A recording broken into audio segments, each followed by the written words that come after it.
Hello વિદ્યાર્થી મિત્રો, welcome to Shahmeen education. તો આ વિડીયોમાં આપણે ધોરણ 4 પર્યાવરણ આસપાસ એમાં પ્રકરણ 14 રાજુનું ખેતર તેના વિશે શીખીશું। તો ચલો વિડીયોને સ્ટાર્ટ કરીએ। તો અહીંયા પ્રકરણ 14 આપેલું છે રાજુનું ખેતર। તો અહીંયા ચિત્ર આપેલું છે ખેડૂતનું જે કોદાળી વડે ખેતરમાં કામ કરી રહ્યો છે। તો અહીંયા લખેલું છે તે આપણે જોઈએ। હું રાજુ છું, મારા પિતા ખેડૂત છે। અમે ગુજરાતના ઈડર તાલુકાના વસાઈ ગામમાં રહીએ છીએ। ઓક્ટોબર મહિનો ચાલી રહ્યો છે। તો અહીંયા રાજુ તેના પિતા વિશે અને તે ક્યાં રહે છે તેના વિશે અહીંયા જણાવે છે।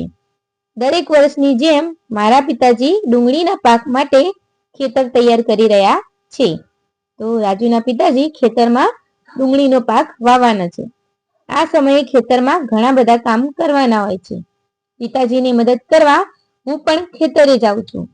છેલ્લા થોડા દિવસોથી પિતાજી કોદાળી વડે જમીન ખોદી રહ્યા છે, જેથી ખેતર નરમ અને પોચું બને। તો અહીંયા ચિત્રમાં આપણે જોઈ શકીએ છીએ કે ખેડૂતને અહીંયા રાજુના પિતાજીને અહીંયા કોદાળી વડે ખેતરને ખોદતા અહીંયા દર્શાવવામાં આવ્યા છે। હવે અહીંયા આપેલું છે શોધી કાઢો। તો અહીંયા આપણને પ્રશ્ન પૂછવામાં આવ્યો છે, રાજુના વિસ્તારમાં જમીનને નરમ બનાવવા કોદાળી નામના સાધનનો ઉપયોગ થાય છે। તો આ પ્રકારના સાધનને તમારા વિસ્તારમાં શું કહેવાય છે? તો આ પ્રકારના સાધનને અમારા વિસ્તારમાં પણ કોદાળી જ કહેવાય છે। જો કોઈના વિસ્તારમાં અલગ નામથી બોલાવાતું હોય, અલગ નામ કહેવાતું હોય તો કમેન્ટ બોક્સમાં જણાવજો। તે તમારી નોટબુકમાં દોરો અને તેના વિશે ચર્ચા કરો। હવે આગળ જોઈએ બીજની વાવણી। આ વર્ષે પણ મારા પિતા ખેતરમાં ડુંગળીના બીજ વાવશે।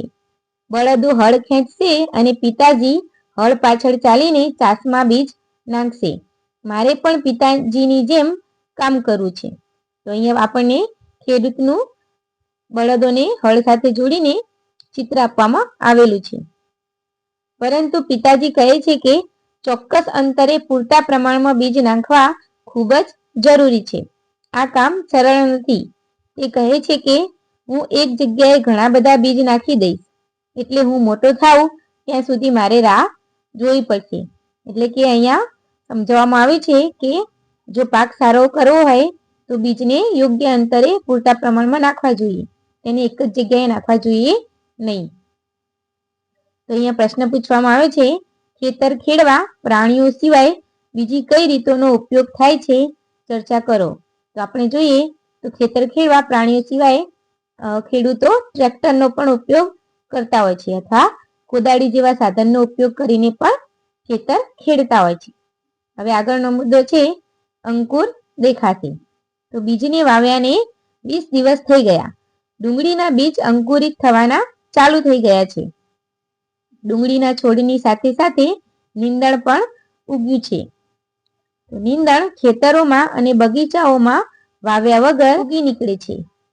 ખેતીના પાકમાં નીંદણ દૂર કરવામાં ન આવે તો પાક સારો થતો નથી। મમ્મી, કાકા અને હું પિતાજીને આ માટે મદદ કરીએ છીએ। તો ખેતરમાં પાકની સાથે જે વધારાનો ઘાસ ઉગી નીકળે છે તેને નીંદણ કહેવામાં આવે છે, તે દૂર કરવો જરૂરી છે। આગળનો મુદ્દો છે ઉગેલા છોડ। ડુંગળીના પાકને જોઈને મને આનંદ થાય છે। તે મારા ઘૂંટણ જેટલા ઊંચા થઈ ગયા છે। પાંદડા પીળા થઈ ગયા છે અને સૂકા થઈ ગયા છે। એનો મતલબ ડુંગળીનો પાક તૈયાર થઈ ગયો છે, તેને લણવી પડશે। તો તમે ખેતરમાં જોયેલા કોઈ પણ પાકને દોરો। તો તમે કોઈ પણ ખેતરમાં પાક જોયો હોય તો તેના વિશે તમે તમારી નોટબુકમાં દોરી શકો છો। આગળ છે તમને ખબર છે કેમ? તો ઘરના દરેકે ડુંગળીના પાકને લણવા મદદ કરવી પડશે। તે સમયસર થવું ખૂબ જ જરૂરી છે। જો અમે વિલંબ કરશું તો ડુંગળીનો પાક જમીનમાં જ સડી જશે અને અમારી બધી મહેનત નકામી જશે। રાજુ પિતાને ખેતરમાં મદદ કરે છે। શું તમે ઘરના વડીલોને તેમના કામમાં મદદ કરો છો? તમે કયા કામમાં મદદ કરો છો? તો હા, હું મમ્મીને ઘરની સફાઈ કરવામાં અને દુકાનેથી વસ્તુઓ લાવવામાં મદદ કરું છું. તમને કામ કરવાની મજા આવી? તો હા, મને કામ કરવાની મજા આવી. આગળનો મુદ્દો છે ડુંગળીનો પાક. ઘરમાં બધા ખુશ છે. આ વખતે ડુંગળી મોટી અને સારી છે. મમ્મી અને કાકી ડુંગળીની સુકાયેલી ડાળી કાપવા ઇલ્લીજનો ઉપયોગ કરે છે. ઇલ્લીજ એટલે એક પ્રકારનું દાતરડું. ઇલ્લીજ ખૂબ જ ધારદાર હોય છે અને કાપતી વખતે તમારે આંગળીઓ કપાય નહીં તેનું ધ્યાન રાખવું પડે છે. પિતાજી અને કાકા ડુંગળીના કોથળાઓ ભરે છે. પિતાજી તે ટ્રકમાં ભરી મંડી કે મોટા બજારમાં વેચવા લઈ જશે. હવે અહીંયા પ્રશ્નો આપેલા છે, તમારી નોટબુકમાં ઉત્તર લખો. રાજુએ તેના પિતાને કયા કયા કામમાં મદદ કરી? તો રાજુએ તેના પિતાને ખેતરને જમીનને પોચી બનાવવામાં, નીંદણ દૂર કરવામાં, પાકને લણવામાં અને છેલ્લે કોથળા ભરવામાં મદદ કરી એમ આપણે લખી શકીએ. અહીંયા બીજો પ્રશ્ન આપેલો છે, તમારા ઘરની નજીક કોઈ ખેતર છે? તેમાં શું ઉગાડવામાં આવે છે? તો હા, મારા ઘરની નજીક ખેતર છે અને તેમાં જીરું ઉગાડવામાં આવે છે. આગળનો પ્રશ્ન પૂછવામાં આવે છે, રાજુના પિતા ડુંગળી ટ્રકમાં ભરી બજાર લઈ જાય છે. જો રસ્તા બરાબર ન હોય તો ફળો અને શાકભાજી એક જગ્યાએથી બીજી જગ્યાએ કેવી રીતે લઈ જવાય છે? વિચારો. તો જો રસ્તા બરાબર ન હોય તો ફળો અને શાકભાજી ટેમ્પોમાં કે લારીમાં કે બળદગાડામાં એક જગ્યાએથી બીજી જગ્યાએ લઈ જવાય છે. આગળનો પ્રશ્ન છે, ફળો અને શાકભાજી લઈ જવા માટે કેવા પ્રકારના વાહનોનો ઉપયોગ થાય છે? તમારી નોટબુકમાં તેમાંના એક વાહનનું ચિત્ર દોરો. તો ફળો અને શાકભાજી લઈ જવા માટે ટ્રક, ટેમ્પો, ટ્રેક્ટર, બળદગાડું, લારી વગેરે જેવા સાધનોનો એટલે કે વાહનોનો ઉપયોગ થાય છે. આગળ છે, શોધી કાઢો અને લખો. રાજુના ખેતરમાં વપરાયેલા થોડા સાધનોના ચિત્રો અહીં આપ્યા છે. આ સાધનોના નામ લખો. તેને તમારા વિસ્તારમાં શું કહેવાય છે?